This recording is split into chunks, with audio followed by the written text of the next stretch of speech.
Gotcha. Hello everyone, and welcome to my continuing series, The Top 10 Things You Didn't Know About Monster Hunter World Iceborne. This is episode 4, and I have 10 more things that really don't fit in their own video by themselves, so we're adding them all together into this video. Let's get started with the first thing on the list. So this is actually going to be a very good combat tip. It goes like this. When exhausted, try attacking with your weapon rather than letting go of your joystick. So what am I talking about here? Basically, when you're running around a monster, you use up stamina. And when the stamina runs out, if you let go of your joystick, if you stop moving that is, your character will bend over and they'll have to catch their breath for a while. And this is actually a very dangerous situation to be in because the monster can attack you and they can knock you over and deal a bunch of damage, right? Well, if you run all the way out of stamina and instead of stopping, you actually choose to attack with your weapon. All weapons have kind of like a unsheathing attack. Use that attack. And what happens is you never go into the exhausted state. Instead, you attack once with your weapon and your stamina will immediately begin regenerating. So this is a really good combat tip and I hope you guys will use this one. And if you like this one, be sure to leave a like on the video. Tip number 2 is also going to be pretty useful. So one of the things I learned recently from speedrunner SSH, and I kind of knew it already, is that you can shoot the ground with a pebble and this will distract the monster for a while. One of the things I didn't know is that while the monster is distracted by the pebble, you can actually claw onto the monster's face and they won't have time to roar before you release a flint shot. So that's kind of a big deal there because as you guys know, when you jump onto a monster's face at the beginning of a fight before they've aggroed you, they'll immediately roar and you won't actually be able to, well, a lot of the times you won't be able to get the flint shot out or the claw attack out. Now there's a second part to number 2, so you're getting double tips here. The second part is when you go into the arena, if you don't want to put a trap under the falling rocks, you don't feel like doing that, one of the things you can do is you can fire a stone into the center of the arena. This causes the monster to, of course, become distracted, but he'll actually go investigate. He'll go under the rocks and investigate where you shot the pebble. This gives you enough time to jump down and pull the lever that drops the rocks. So it's not the most efficient way to fight a monster, but it's a nice way to get rid of the rocks if you just don't feel like working on them. And when the monster stands back up, you can go for your flint shot. Moving right along, number 3 is also going to be kind of important. This is going to be about the slinger capacity buff. So what changed with this skill? It was a skill nobody really needed necessarily. You could argue like gun lances, maybe you could argue for the Thousand Dragons bow. Well, anyways, what changed to the skill is now the flint shot is affected by the slinger capacity skill. What happens is in the past, you would use all your ammo when you used a flint shot. All your pods would be consumed. Now if you have even one level of slinger capacity on your build, you're going to have a little bit of pods left over after your first flint shot. This is really nice because it means you can flint shot a monster into a wall, and usually you're able to get a second flint shot off when the monster stands up. The challenge to that in the past was you had to pick up more pods, right? Or you had to let somebody else do it, somebody else who had pods.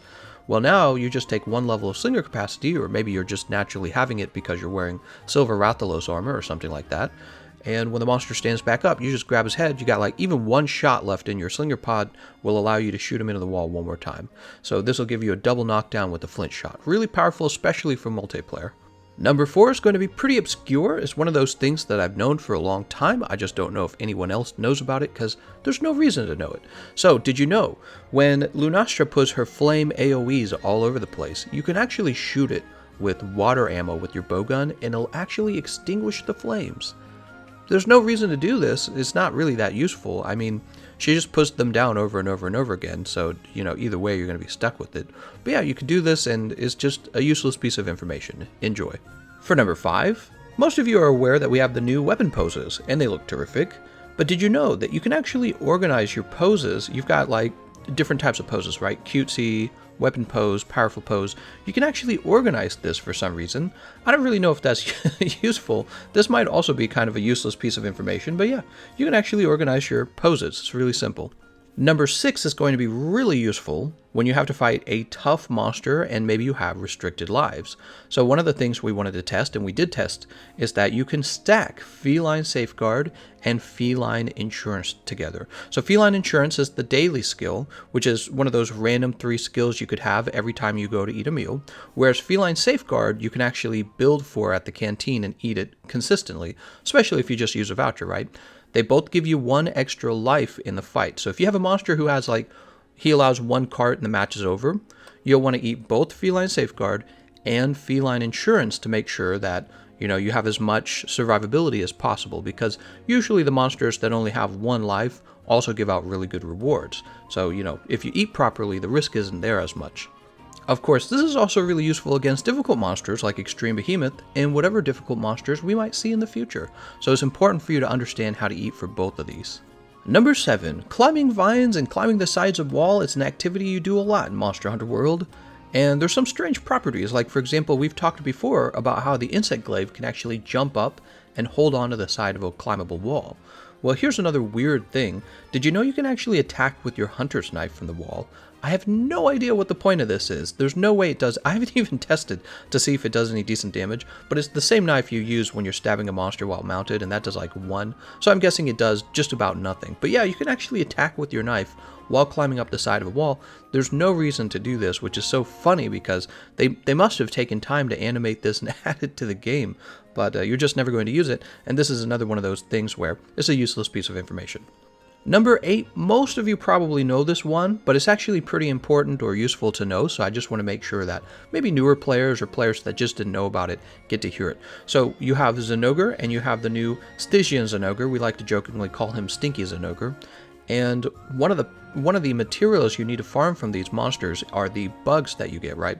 And what not everyone might know is when the monster's knocked over, you can run behind him and use your net to capture bugs off of their backs. I don't think this affects the combat at all, but it's really useful for farming for the bugs that you might need in order to craft your weapons or your armor pieces that you're trying to get all the materials for. Number 9 is also a pretty big one. So we're going to be talking about the Sword and Shield buff as well as the Dual Blades buff, and we're going to specifically be talking about how the mechanics for the claw attacks have changed. So both of these weapons have special moves, special combinations that lead into a claw attack, and this is going to count as number 9 and 10. Let's start out with number 9, the Sword and Shield. So you have the uppercut with the Sword and Shield. This is performed by pulling out your weapon, you're going to roll, and at the end of the roll, you're going to hit left trigger, and then your character is going to jump in the air with the claw and hopefully grab onto the monster. When you've grabbed onto the monster, you have the option of going into a claw attack or going into a weapon attack. If you use a weapon attack, you'll immediately soften the monster's hide. Now what's interesting about both of the attacks on the Sword and Shield and the Dual Blades, the buff, one of the things that I noticed is each time you uppercut onto the monster, this is counting as 1 claw attack. Okay, so some of you guys recall 3 claw attacks will also soften a monster's hide. So if you just uppercut the same part 3 times in a row, this will actually soften the part. Alright, so I was a little confused about that in the past, but I figured it out by now. Let's go ahead and move on to talking about the Dual Blades. So the Dual Blades were also buffed. The patch notes for the Dual Blade buff say that the Spinning Rising Slash attack is going to wound parts rather than dropping Slinger Pods. Weirdly enough, I was testing this out and it seemed like it still dropped Slinger Pods, but maybe that was just me. Anyways, if you wanted to try this out for yourself, you would want to grab your Dual Blades, you'd want to go into Demon Mode, and then you're going to push B on the Xbox controller or O on the PlayStation controller for Demon Flurry Rush while you're moving forward. That's going to do that crazy spin attack. Then you're going to push that 2 more times for Round Slash and Double Round Slash. After that, you're given an option to push left trigger for the claw. And then once you've grabbed on with the claw, that's when you can use the Spinning Rising Slash. And now this move is going to soften the monster's hide with basically one weapon attack, which is good because being able to quickly wound a monster's hide means you're going to get the better hit zones on the monster's body. It also means you're going to get 50% affinity bonus from the weakness exploit skill, which is a big part of the damage meta in Monster Hunter World. Curiously, the patch notes also say that other dual blade actions have been changed, but it doesn't really elaborate any further than that. So maybe a dual blade expert can kind of pop in here and let us know what he thinks was buffed or what he suspects was buffed. You can say so in the comment section. Speaking of the comment section, be sure to let me know if any of these tips were brand new to you. They're not all tips, they're just information. Some of them are tips. And if you have something you'd like to share with the community, be sure to leave it in the comment section as well. That's going to conclude Top 10 Things You Didn't Know About Monster Hunter World, Episode 4. I want to thank you all for watching, and I'll see you guys next time.